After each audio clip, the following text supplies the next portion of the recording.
Welcome to the One United, One Transaction Conference. First of all, let me say thank you to Kevin Coey and our hostess with the mostest, Terry Williams. Appreciate you putting together this amazing conference. I'm also a host, Karen Hunter. You may hear me on SiriusXM Urban View, where talk empowers and becomes action.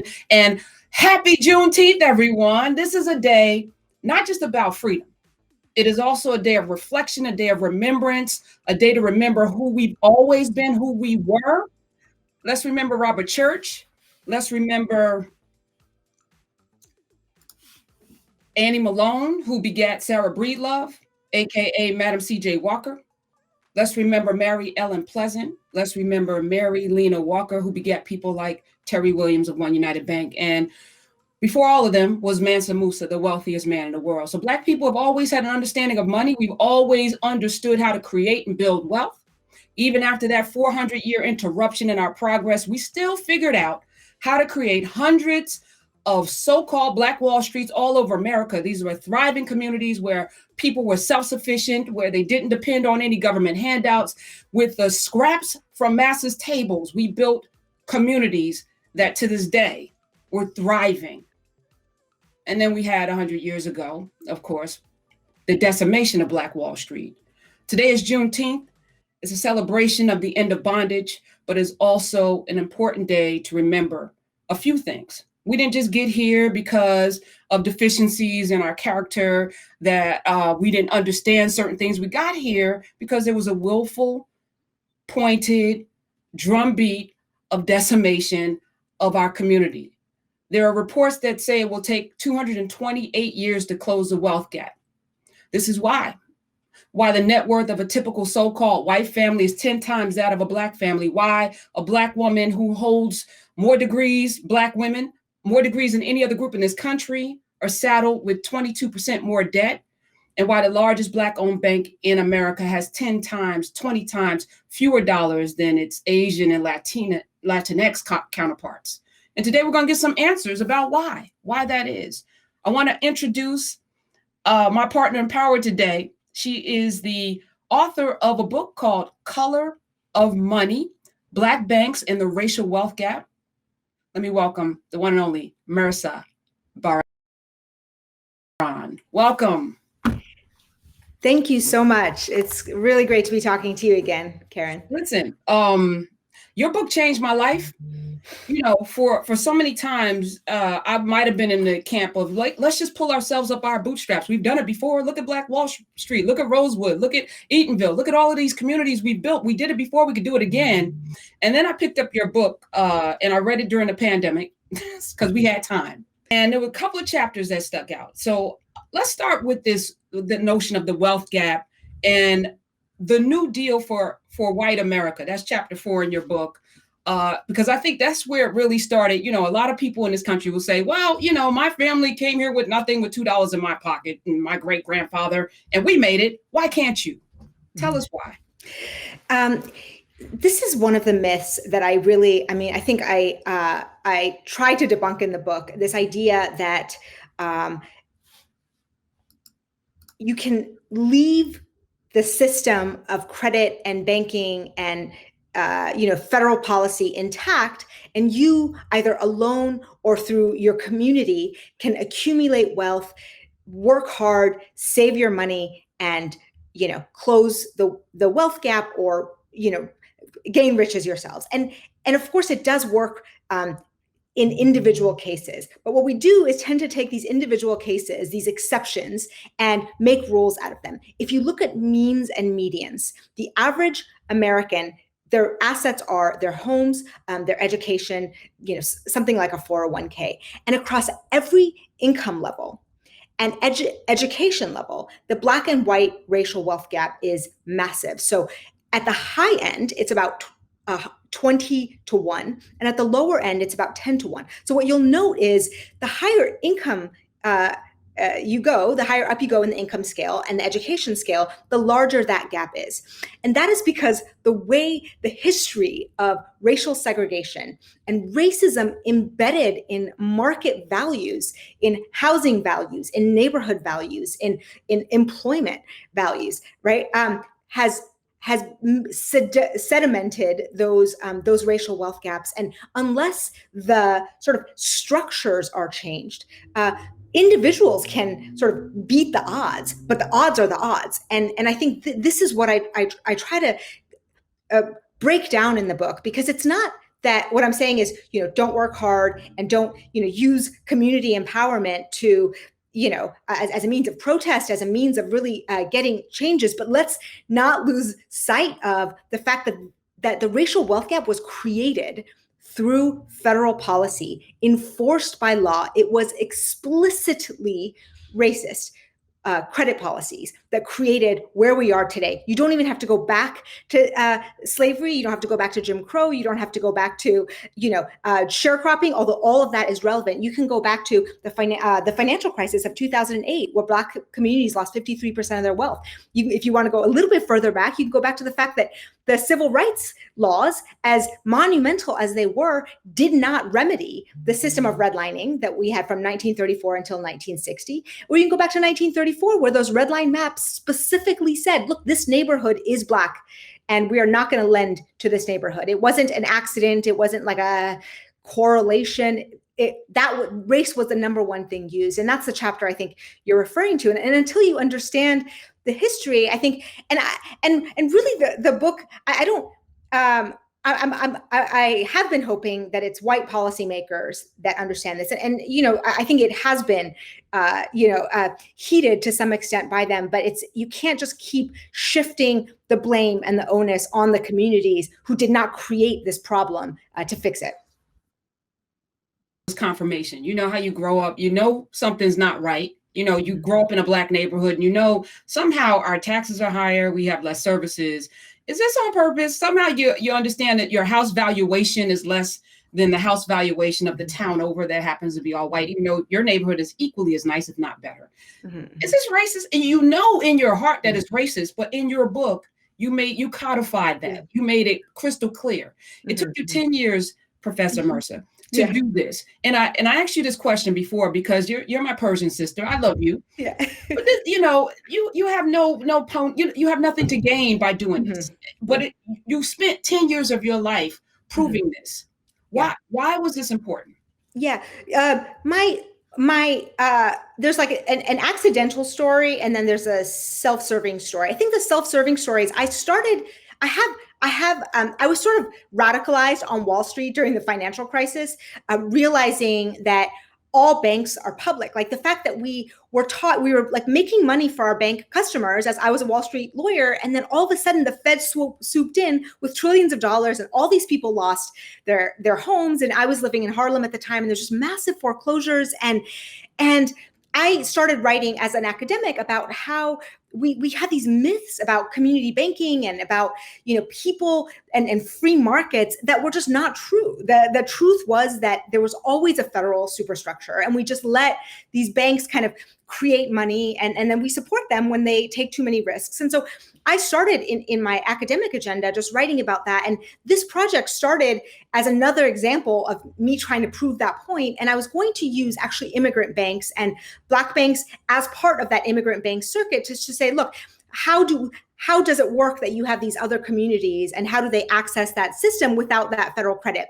But as I dug around, and it took 10 years because I needed to get all my receipts, as I say, in order before I could write a book like this. I wrote another book and several articles before I finished this one because, to be honest, there weren't that many people writing about the racial wealth gap. And I wasn't sure that what I was finding in the archives was completely, like, it seemed so shocking that it hadn't been written. And I'm grateful that since I have written the book, a lot of other people have come up with supporting evidence as I was finding through these red line maps. And so I guess, that accidental story is that this is not the book I meant to write. It was a book about the immigrant banks. But as I started digging into the research and letting sort of my curiosity about what's going on here lead me, it really became about the racial wealth gap. And it became I think I became more angry and cynical as I wrote, partly too, I think, because I was writing at the sort of during the Obama administration as it was sort of ending, and really kind of frustrated with the lack of progress, but also still a little bit hopeful that we were going to get there. And then as I was finishing up the book, because it did take a long time, it looked clear that Trump was going to win. And all of a sudden, as I was revising the book, it became clear to me, oh, this fits in exactly with history, as Nixon after civil rights, Andrew Johnson after the Civil War. You always have a radical white backlash. And so I became much more cynical as the book headed into publication. And I think I've become even more cynical since, although I am hopeful that at least we're talking about these issues in a way that we weren't when I began the project. One of the passages that I read that really floored me, because again, I was raised in a home where my father was fierce with saving, but we weren't investing. And there was a lot of distrust in my community about banks. Even now, I'm not going to get involved in that stock market or this. And you talked about how soldiers after the Civil War were fiercely saving. And all of their millions of dollars. You think about Black people saving millions of dollars, Black people who a year before were in bondage, who were able to scrape together pennies and nickels to save millions of dollars, and that money was squandered. Talk a little bit about that drumbeat. And by the way, you're watching the One United, One Transaction conference, and you can actually ask questions. We're going to answer your questions live. I will ask them on your behalf to Professor Mehrsa Baradaran. And so take us to that part of the soldiers, the Black soldiers from the Civil War, putting money in a bank and then having that bank do everything banks are not supposed to do because it was Black dollars. Yeah. I mean, this is the first example of where you have a real movement for economic justice. Everyone, I mean, Frederick Douglass, Abraham Lincoln, the Republican allies, Thaddeus Stevens and others were saying, look, you can't go from being capital. I mean, slaves were not just labor. This is a misunderstanding, I think, of the economics of slavery. They were capital upon which, like any capital, wealth was made. So they were collateral for other loans. They financed the purchase of other slaves and cotton and plantations. I'm sorry, I just want to pause you, and I apologize for this. Yeah. As we proceed to shift the paradigm, we also need to change the language. These were human beings who were human beings. Yes, they were enslaved. Something was done to them. There's not, and I think I had to learn that. So I want to make sure everyone watching and listening. These were human beings who had something done to them. They were put into bondage. They were enslaved. They were not slaves. So I just want to thank you for that intervention. No, thank you. Yeah, that's exactly it. It was property in man. That was what was justified by the Constitution. And in fact, the currency of the South was enslaved people. It was that, and because the literal wealth of the South was the capital built upon this horrific institution. And so you go from that into saying, okay, now we're going to do capitalism, and all of the freedmen were supposed to go from, working these fields that they did not own to working them afterwards. And everyone was saying, well, you have to give people land because that is the currency of capitalism. You have to allow some sort of capital in order to start that process. And there was a moment where that was considered, the 40 acres, and it wasn't, it was a very serious consideration, because if you think about, this Confederate South wasn't just this war. It was it was treason against the federal government, and the punishment for treason was hanging. And that was very much on the table. Like, should we hang the Southern, white planter class that had done treason, or do we just reallocate the land? And so land reallocation was both punishment, and it was also a way of at least allowing an equal footing. And that did not happen. And instead, what happened, through the veto of Andrew Johnson, is the Freedmen's Bank. And the Freedmen's Bank was a savings account that was supposed to be protected by the federal government. And the savings account was sold as like, oh, this is a more responsible way to get land. Like, you shouldn't get it as a gift. You should earn it, as though, working the land for hundreds of years hadn't earned enough of the land, and so that money, that I think it's like $1.5 billion in today's money, which was a lot at the time. The white manager of the bank, Henry Cook, took the money and speculated it away on it was like the subprime market of the day, which was railroad speculation, and poof, half of that money was gone. And so these are, like you said, I mean, imagine how hard it was to save money during a system of exploitation like sharecropping, where you were basically buying seed and you had barely had enough crop at the end of the season. W.E.B. Du Bois called it a debt cycle that was just really, really impossible to get out of. And even the little money that was saved was taken away, just looted. They looted this bank. No one went to prison. The money was gone. And I think that distrust lingers for hundreds of years. But it's also the sense that, look, these were the good guys. It was the union that had put together the Freedmen's Bank, and it was just it was a white philanthropy thing, right? So it was like what you can see today as like nice corporate donations that don't really do anything. Nobody lost land, and more importantly, the bank didn't even lend money. It just was supposed to save the money, and it didn't even do that. So I actually think that there are several examples in U.S. history. The second one also, I think, is after civil rights in President Nixon's Black capitalism program. That the two options during the civil rights movement were housing grants through a reversal of redlining, or reparations, which was a core proposal that was actually taken seriously by Congress before the election. And both of those were scuttled as Nixon said, "Yep, we're going to do Black capitalism." And what Black capitalism meant was just a decoy. It was the Freedmen's Bank all over again. It was, we're going to put deposits into these banks, and we're going to say, you keep that segregated economy, and we're just going to do nice stories of businesses. And I think that is a really dangerous subversion of actual movements for justice that I think we should keep our eyes open for in this third pivotal era right now. So in addition to stealing people's money, and again, that floored me because I can't even imagine sharecropping. I can't even imagine having just come off of a plantation and saving every dime because I see a future to have it taken away. And then what do? And in the midst of that, we had the Red Summer of 1919, and then 1921, Tulsa. But there's Wilmington, Delaware, and Atlanta, Georgia, and Fulton County. There's come on, and that's what I'm saying. So even when we don't have the bank, we rely on South build, and then somebody comes through an act of racism, terrorism, domestic terrorism, and takes it away, and then we have to build again. So we keep rebuilding. And we're going to talk about solutions at the end of this, but I want this drumbeat to really sit in people's spirits, right?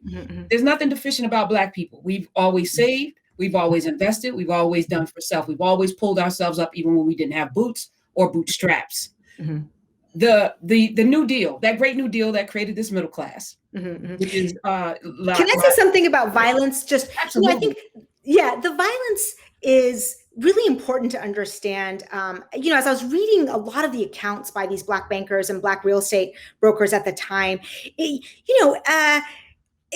easy to say, the violence happens in Tulsa, but what does that have to do with Durham? Well, the way that terrorism works, domestic terrorism works, is it's that fear. It's you lynch someone in a public square, and that is meant to send a message of fear to every other business person in the area. So Black patent holders, Black bankers, Black property owners, anyone who even deemed to build a nice house. That's why Tulsa was ransacked and looted and bombed to bits, was because the Black community had gained success. So like you said, there has always been entrepreneurship. There has always been saving. There has always been creative entrepreneurs in these communities. But as soon as the resentment grew, there would be these hostile acts of terrorism. And this is where the law never stepped in to protect Black homeowners and Black property owners. And this happened in the North. I mean, Jesse Binga is a Black banker in my book that I focus on, very successful real estate broker, successful Black banker. His house was bombed 10 times and he kept moving back. Dr. Austin Sweet, in Chicago, was armed to protect his home, and rioters came with Molotov cocktails and threw him into his house, and that was a family that lived in these houses. And so if you were going to buy a home to invest, you didn't just have to worry about getting enough money for the mortgage. You also had to worry about the white mob that was going to come. So we talk about racial riots now. The only racial riots in America, and that weren't called racial riots, were white riots on Black properties. And then, of course, the lynch mobs that also kind of put that terrorism in. And so a lot of Black business leaders and Black leaders in general operated under a real threat of bodily harm. And I don't think we can underestimate what that does to a business, to its business's customers. If you feel like if you can't get people to walk in your door and have physical safety, if you can't put your deposits in a white-owned bank. Maggie Walker talks about this. She's the first woman of any race to own a bank. She's the first Black banker in the state of Virginia. And she would put her deposits in a white bank because you have to have some transactions. And sometimes that white banker wouldn't let her withdraw when she needed to. So there was these acts of coercion and violence where the law didn't protect, and it really inhibited that sort of trust in the businesses.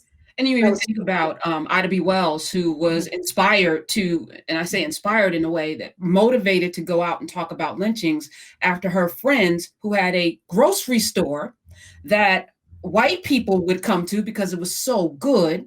The white grocer, being angry, came in, tried to kill him. Mm-hmm. He shot one of them, and then they lynched. Mm-hmm. And there was no recourse.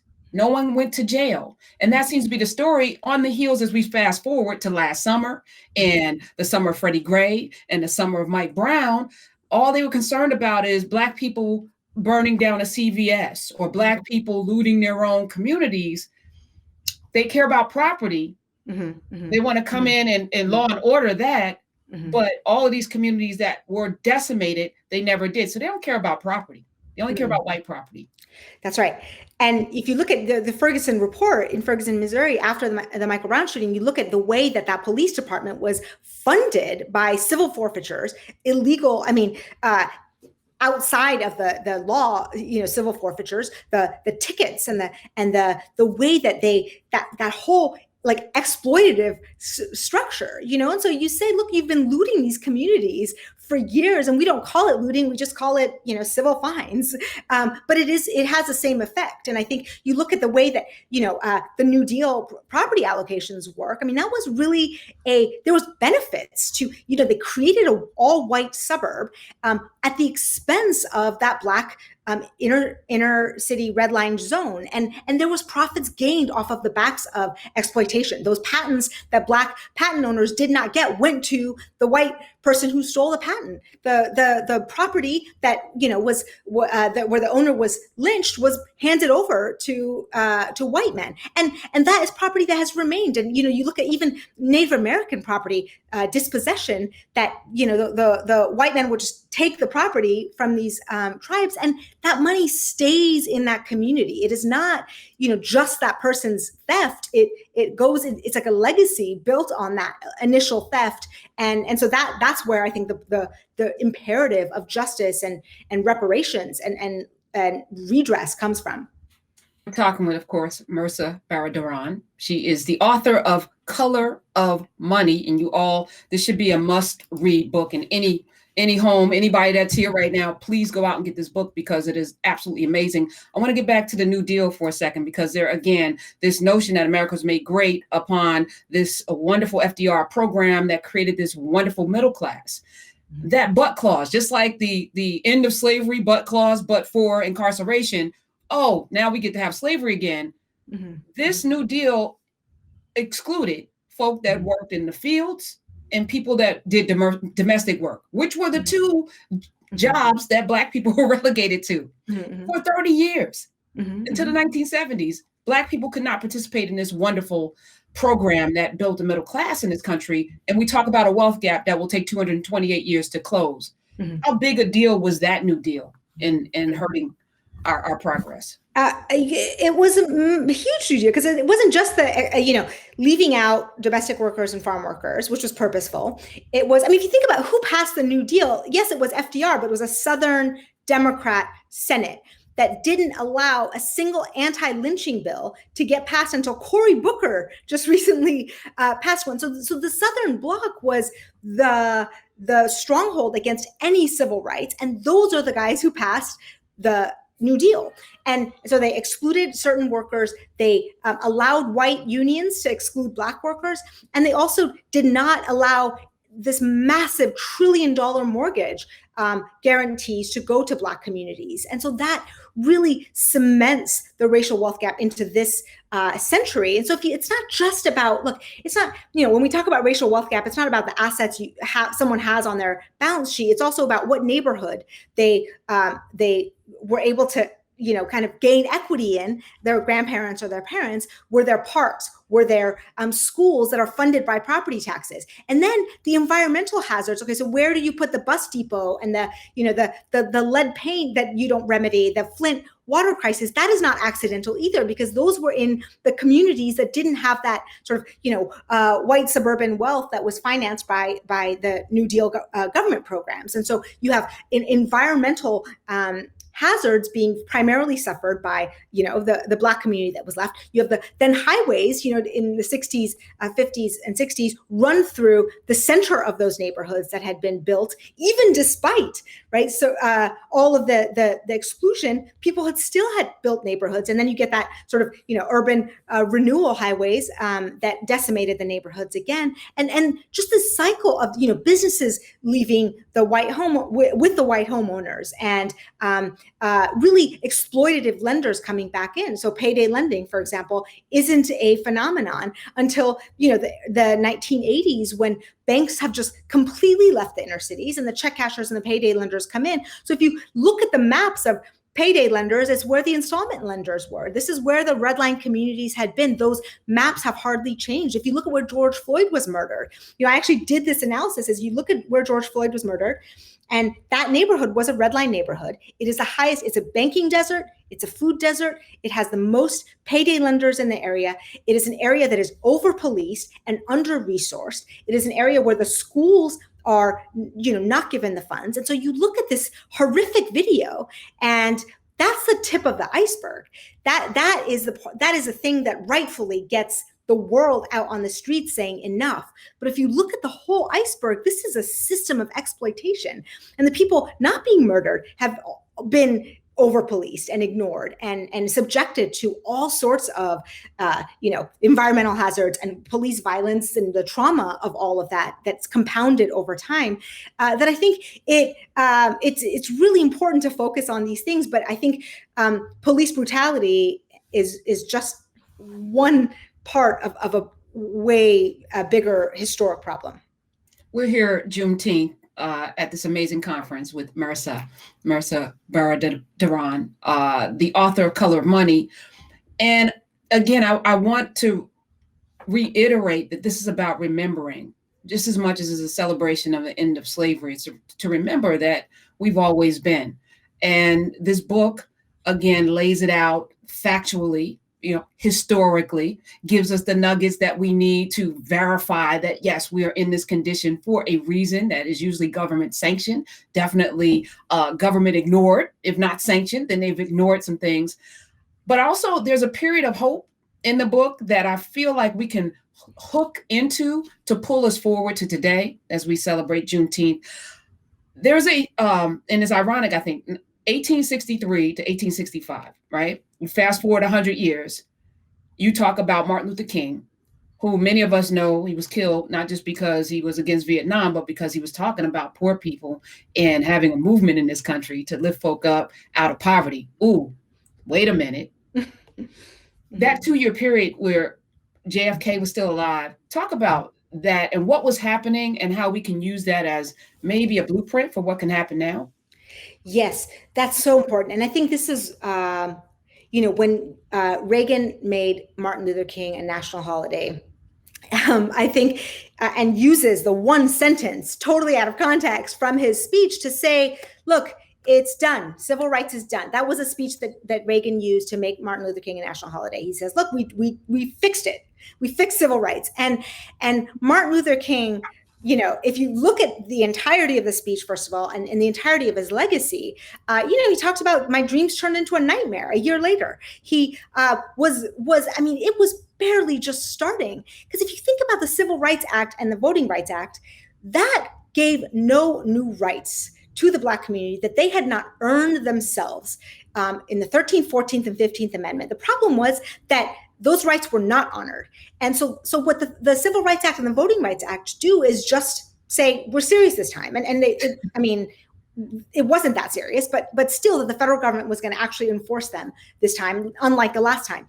And so every principle of the civil rights movement, including Lyndon Johnson, who was not, a hero, who did not invite Martin Luther King into the White House to sign the Civil Rights Act, he even realized that they had many, many steps to go in order to achieve justice. He says, Johnson says, you can't take a man who's been behind by 300 years and say, okay, go, you're on equal footing.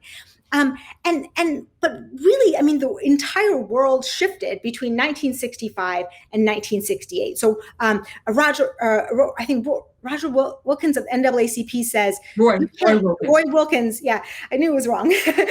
Roy Wilkins of the NAACP says in 1966, he says, you could not pass the Emancipation Proclamation in the environment in that Congress in 1966. Rabidly angry was that backlash.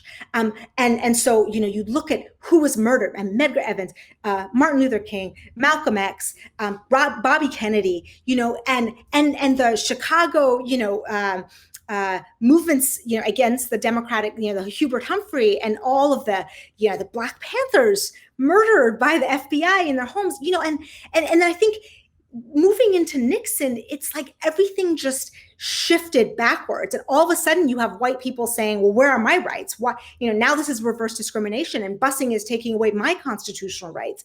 And it's really eye-opening to look at the original sort of writings of that era and realize how whitewashed that history became over time, and how we tell the story of civil rights. Not all of us, but America writ large, if you look at the official documents, tell the story of civil rights as though it fixed a thing and it was just starting. And so I think exactly as you said is understanding that helps us perhaps be a little bit skeptical, not completely, understand that change is possible and you can get majorities on board to demand justice, but you always have to be watching out for that backlash that will turn your movement against you. And so I think we're at a different place now than we were 5 years ago. If you learn the lessons of history, it is to just be a little bit wary of just celebrating before we're done. And I think to be done, and this, on, like you said, the 228 years of closing the racial wealth gap, if we don't do anything, we won't close it in 200 years. But we could actually fix it in much less time than 220 years. But if we do nothing, time isn't going to fix it by itself. Which is why One Transaction, One United's call for everyone to hashtag One Transaction is super important, because it requires each of us to do something. And it's not enough for each of us to do something. As today is Juneteenth, I need us to not celebrate, because this is not the end of anything. This is the beginning, or should be the propelling of something, so that we don't go backwards and we don't have that wealth gap end up being 250 years, 300 years. We can definitely shorten it. I think we can do it in 5 years if we all make a commitment, and talk about that for a little bit, because it's interesting how you could predict Trump was going to win based on what had happened in the past. I was shocked. No, I don't want to give myself credit. I was shocked. I actually predicted he could win too, because you had a Black president for 8 years, and everyone said post-racial, and I was like, have you been in America?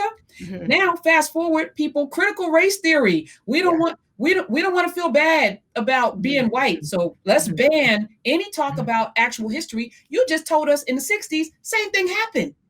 Heading into Nixon, same thing happened. So now we have Joe Biden as president. That's great. We have a Juneteenth holiday. That's great. But we got a whole lot of angry so-called white people, because there's no such thing as whiteness. I'm going to say that on this thing right here. I'm going to say it. It's a made-up construct to continue to do the things you've been writing about in your book and get away with it. So now, Marsha, what do we do moving forward? Okay, we have, fortunately, we have the Congress, we have the Senate, we have the House, we have the president, right? We have people who are motivated, activated in them streets out there doing all sorts of things. We have more millionaires in the Black community, more billionaires than we've ever had. We have millionaires and billionaires who are forgiving debt and who actually care about Black people. They're not just like, Republicans buy sneakers too. They're actually out there doing some things. Do you think we have a ripe ground to close that wealth gap really quickly? And if so, what do we need to do? Absolutely. Absolutely. It's a ripe ground. I think it takes policy. I think it takes relentless political pressure. The Black Lives Matter movement, I think in my lifetime, was one of the most inspiring movements I have seen that really felt like it's making change. And that's why people are scared. I mean, this critical race theory stuff, this anti-1619, I mean, this is a good sign, I think, that, and at least, you even see that the white supremacists at least acknowledging, well, Republicans were the ones that ended slavery. You actually have, this weird backlash that actually even acknowledges that some of this stuff was horrific. So I think I think that keeping that forward motion on that Black Lives Matter movement and the ways that movement sort of brought in a bunch of people together. I think building cross racial coalitions like Martin Luther King tried to do for Black justice is really important. And so this is where I kind of talk to my fellow immigrant brown people is, look, we were immigrants CC'd in as Martin Luther King fought for civil rights. They said, and inclusive. No, none of us immigrants from whatever shithole countries would be here if Martin Luther King hadn't included us in that drive for civil rights. Nicole Hannah-Jones was right in her essay that Black communities have pushed for everyone else's civil rights. And I think this is what I loved about the Black Lives Matter movement is seeing not just that it was a Black-led movement, but that there were other people also joining. And I think that is really important just politically in a majoritarian democracy for everyone to say, I do not want to live in a country where Black men are killed like that in front of my eyes. I do not want to live in a country that has a racial wealth gap where some schools are under-resourced and other schools aren't. I don't want to live in a country where my kid gets a better resource school than some other kid. That money should be equal. And I think that movement is essential. I think we can absolutely change it. I think it takes some federal acknowledgement of what's gone wrong. This week, the White House Economic Council, led by Cecilia Rouse, who's the first Black, I think, head of the Economic Council, wrote about exclusionary zoning as part of the racial wealth gap. I think there is a lot of room for optimism here in the Biden administration. They're at least acknowledging. I mean, Biden called Tulsa a massacre. He, has used the words a racial wealth gap and has committed his administration to, cross agencies fix it. Now, I think it's right to be skeptical. I think that is the history is not, in favor of real movement happening. But I think the voters really sent that message. If you look at what delivered, the White House to Joe Biden, I think he has to understand that the mandate came from, Philadelphia, Atlanta, Detroit. Those were the states that delivered him the vote, as has always been the sort of, swing vote in the Democratic Party. And so I think, just from a political standpoint, I think we need to make those moves. And I think the way to do it is just a cross-government, cross-society movement and an unrelenting one, not taking window dressing to really get at structural reform as previous civil rights leaders had demanded as well. And as you mentioned, Johnson didn't even welcome Martin Luther King in. He was forced to do something. And, you know, a lot of us believe, well, we elected them. They're our friends now. They're going to do everything. Well, what about this and what about that? People have to be made to do something. Even Obama said, hey, I'm president of the United States. If you want me to do something, you have to make me. And I think a lot of us have missed that point. You know, the election is just step maybe 7 on a whole 10-step plan. We elected you. Now we got to hold you accountable. We got to be fierce and vigilant and make sure that you do all of the things or else, you know. And so I appreciate that. Color of Money is the name of the book. As I mentioned, we're going to welcome in some questions from the folk who have signed up. And thank you guys for joining us on this Juneteenth. This is the perfect way to spend this holiday in building and growing, building yourself and your community. This is the perfect way to spend Juneteenth and honor those people in Galveston who worked for 2 extra years toiling in a field after they were already free. All right, let's go to, we're not going to give out names. There's a question about mitigating the consequences of this racist system. How can we save if we're not earning enough to save? And I'm going back to the people who were sharecropping, who clearly were not earning enough to save. What are your thoughts on that, Mercy? Yeah, you know, I think saving is always a good idea, but no one's ever become rich by saving their money in America. I mean, look, the way that the middle class has built wealth is through credit, government credit. And this is where One Bank or One United and what you're doing. I mean, we save, banks have power and give them power to lend on mortgages in homes, and those mortgages have to increase in value. So I think that's sort of how wealth is created. I think this idea that you know, people just need to save more money, whatever. You know, look, the data is pretty clear on this. The lower, you know, people make rational decisions. The less income you have, the better you are at managing your income. All of us make mistakes, make financial mistakes, but for some people, those financial mistakes can lead to disaster. And so those are problems that are structural. If we're not making enough, a lot of Americans aren't making enough to save money. It's not that they're not saving money, it's that there isn't anything left at the end of the month to save because they have to meet these needs. And so I think it is this idea that, oh, just save more money is really like blaming the victim here, where there aren't enough wages. And I think this is really changing. If you listen closely to the debates right now about unemployment, where these businesses are complaining that if we give unemployment checks, which maintain people at a poverty level, if we give unemployment checks, then people won't work. The tacit acknowledgement here is that the threat of poverty and starvation is what we need to get people to work. Now, that is something that has been a recognized policy in American history, especially when it comes to Black and Brown communities. You look at that unemployment rate, the way that we are comfortable with a 10, 11% Black unemployment rate, where if that was applied across the board, that would be a depression. Okay, so those kinds of things, and just say, oh, if we give people the bare minimum of survival, they won't work. Well, think about how much in wages we need to pay to give people dignity and a living wage, and the ability to have savings and you know, a home and all the stuff that we tell people is a good thing to have. We need to cancel student debt. We need to give housing grants. We need to, you know, look, there's like a whole generational and then a whole racial thing happening with student debt for young Black students right now who carry more of that debt than anyone else. And these are students who are doing what we told them to do. They're going to the best colleges, they're going to historically Black universities, and then we're leaving them with debt. And so I think these are really important interventions that need to be done. And then the savings will come. It's not, I just fundamentally think it is wrong to blame the racial wealth gap on anyone's personal decisions, except if we're talking about, you know, policymakers, like Nixon's decisions, right?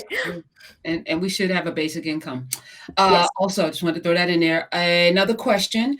The person says, I don't know if it's a byproduct of brainwashing we've been subjected to, but how do we dispel this mistrust that we have of one another in the Black community with regard to banking with a, quote, Black bank? Mm-hmm. I have thoughts. You go first. Yeah, you know, I I mean, I think this is something that has been pervasive in history, and I think I go through kind of some of the dialogues in this book. I mean, W.E.B. Du Bois talked about this. Carter G. Woodson talked about this. Martin Luther King talked about this, and it is both. Relevant because you have the Freedmen's Bank, and so there's this distrust of banking in general that has been passed down, a very rational distrust, I would say, because a lot of people did have their money stolen by white banks, and then the distrust of Black banks. I think part of it is just distrust of banking in general, and part of it is maybe a thing about feeling like that sort of internalized racism of we think that everything in that white community is better. I think a lot of communities experience this, and something that we all need to work on. Yeah, and I think even immigrant communities are that stuff is piped out. I'm reading a book called Propaganda, Ed Bernays, and he talks about the power of the media, the power of movies and the written word as far as delivering messages. Hitler was great at using that. He had a filmmaker, during his tenure. Because messaging is important. I don't know what it would look like for 400 years to be told that you're less than, you're inferior, your brain is smaller, you're cannibals, you come from nothing, and then be able to generation after generation after generation after generation, because there were a lot of generations during that 400-year period. Yep. So that's number one. The fact that there's a Black bank right now that has nearly $1 billion in assets speaks volumes about how how well we've overcome a lot of the brainwashing, but it's still there. And we have to work every day to do that, coupled with understanding if that largest Black-owned bank only has $1 billion or less than $1 billion, the largest Hispanic-owned bank has $20 billion, the largest Asian-owned bank has $30 billion, and let's not even talk about the largest white-owned bank, right? Fucking trillions, several trillions. You're operating at so much less to deliver equal. How? So we have to work twice as hard to make sure that the largest Black-owned bank has enough assets to be able to operate at the level. We can't bitch and complain about why, they don't have this, they don't have that, they don't have this, when they are operating at 20 to 30, 100 times less than the bank that, so it's this and that. Look, I mean, Jeff Bezos owns $130 billion in personal assets and didn't pay a lick of federal taxation, right? So I actually think it's time to put pressure on these white serving institutions and really just, I mean, to demand taxes and wealth from those. I mean, JP Morgan, $1 billion they paid in fines for racial discrimination. So those, that is money too. Wells Fargo, don't please. Wells Fargo. I mean, the money that was extracted out of the Black community, that 53%, those the banks that got saved got 100 cents on the dollar. Black communities lost 53% of their wealth. None of it has come back into those communities. And so it is to say, well, it's their fault, you should save more money, is just incredibly insulting. And it's insulting to all of us who saw it happen. It's like you want us to believe something that we did not see with our own eyes, which is that AIG was, failed and was nationalized by the federal government. Okay. And now we're saying, capitalism, like that's not capitalism. We nationalized the bank and then gave their shareholders 100 cents on the dollar. And and One United tried to get a little bit of TARP funds, and there was this massive fiasco. And so I think this is this double standard. I mean, I follow this in the book. You can look at the Black banks got none of those TARP funds, except Carver Bank, which was then bought by Goldman Sachs. And Goldman Sachs got 100 cents on the dollar. So really, I mean, there's a lot that we can be we need to be demanding of those white institutions because they owe the Black community. They owe, and it's not reparations, it's what's owed. Yeah, I guess it is reparations. It's repairing. Last question. For people who have class and wealth privilege, who are serious about redistribution of wealth, do you have advice on how to do this? Well, I think you're telling us. You just told us how to be effective, how to be. Yeah, we have to put pressure. And shout out to Mackenzie Scott. Can we do that today? Because she is the wealth of the wicked stored up for the righteous. She is. Yes, you get $1 million. You get $5 million. You get 10. Yes. She is giving away all of the half of the Bezos money that she has. I'm praying that Melinda Gates does the same with Bill's money and just gets that out there. But I mean, I think for those people in positions of privilege, I think we one, use our political pressure in places that we can, we can be heard, and two, just absolutely support. I mean, do the things that we would want everyone to do to make justice happen. And I think speaking out and allowing for not hoarding those privileges, which is something that I think a lot of the 20%, because we're talking about the 1%, but there's a 20%, 30% of the top, and there's this privilege hoarding that happens. Even those middle class families who end up moving their kids or their families into these privilege hoarding situations, and to really acknowledge our, how we're all implicated in this. And we're all implicated, and that's okay to say, look, the institution that I work at, is a public university, but it's got some, skeletons in that closet. Every place that we all work at has got some stuff to deal with, and no one's pure, but to just recognize and acknowledge and not be defensive, and to put it out there, and to really just claim justice. And we can call it reparations, we can call it damages, we can call it truth and reconciliation, but it's healing for all of us. I love all of that. And for those who have the money to do so, be intentional about how you spend it. And collectively, we have seen when Black folk in particular who spend more money for less services, we spend more money in every sector, and we consume more media. When we decide we're not going to spend money, corporations capitulate really quickly. Coca-Cola and all these others, I don't want to name, I shouldn't do that. But every company that has had Black people say, we're not spending with you, have come to the table to do something different. So that means that we have power. When we use it, things will change. So I think we also need to be mindful of how we spend our money. Everybody watching right now, open an account at One United. Mm-hmm. Be intentional about that, not just because you're on this, but if you are fed at all today, you have to, as a responsibility, to make sure that this bank has as much power and resources to do the things that you want it to do. And then you can hold them accountable. But we can't just sit on the sidelines complaining about why we don't have, or why we have less, or why this gap and I don't have enough money, if we're not willing to do the things that we can do to close it and to make a difference. So that's my little 2 cents. Mm-hmm. All right. So you are doing a lot. Marissa, how can people follow you besides buying your great book, The Color of Money? How do they connect with the work that you're doing, and what else are you working on? You can, I'm on Twitter, Marissa Baradaran. The book is available everywhere, probably. I'm working on a broader book to kind of look at how the political system that we have started in that post. I mean, I learned a lot in those Nixon archives, and I think I'm trying to make a case about how that racist backlash harmed the entirety of American society, and how that the way that we use race as a weapon against certain groups ended up flinging like that dirt back onto the faces of the people who could have used some justice, which was what Martin Luther King was trying to achieve. And I follow that into, private equity and corporations, and the way that we've allowed sort of this free market capitalism myth to run over our community, take the jobs, and all of the stuff that is less about racism now. Now it's just a thing that we've let loose and can't put back in the bottle.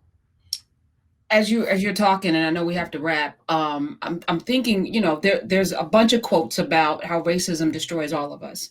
Mm-hmm. How can we drive that message home? This is not just about Black wealth. This is not about closing the wealth gap so that Black people can get on top of some. This is about the future of America. Can you just drive that home? I don't know what people's religious upbringing is, but, I grew up in the Christian church, and both Christian and Muslim, and there's every religion, I think, and every spiritual legacy, no matter what it is, has some sense of atoning for wrongs and lies, and I think it corrupts you and the person that you've hurt. This I think racism, like you said, the myths about racial inferiority and superiority of white people, and this fiction of whiteness anyway.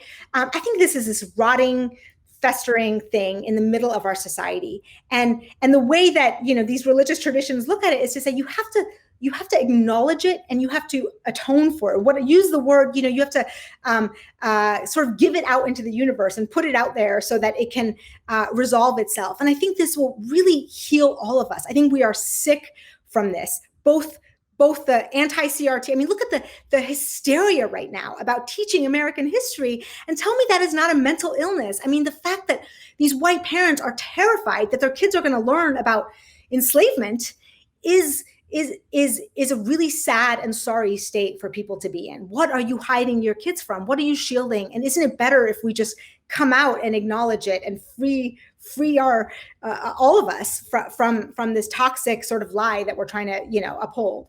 So let Juneteenth also be freedom from this toxicity. Yes. Thank you so much, Mehrsa Baradaran. Color of Money is the book. Up next, our grand leaders, Kevin Coe, Terry Williams, and of course, you're going to listen to some music as they kick it to the breakout sessions. I'm Karen Hunter. I'll see you later on today.